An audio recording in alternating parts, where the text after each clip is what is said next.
Okay, so let's go then how to make a product title and a product description optimized for Google Ads. So first of all, you have to take your Alibaba link. Okay, there it is. You copy it.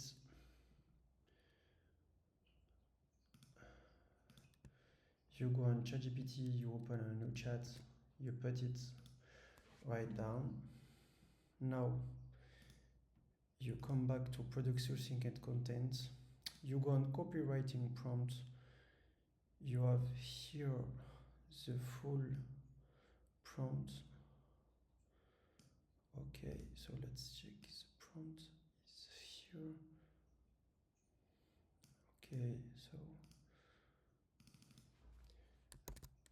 copy all prompts. Now go back to Shopify, paste it, and let magic happen.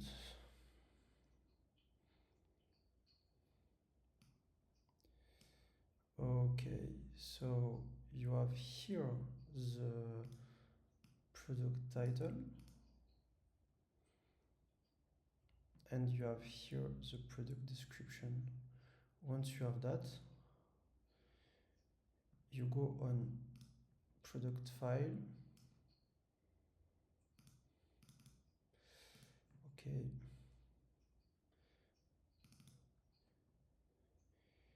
You passed the title and you passed the description. Okay. In the next video, I will show you how to do the pictures for the website. And in another video, I will show you how to put all that stuff in the Shopify.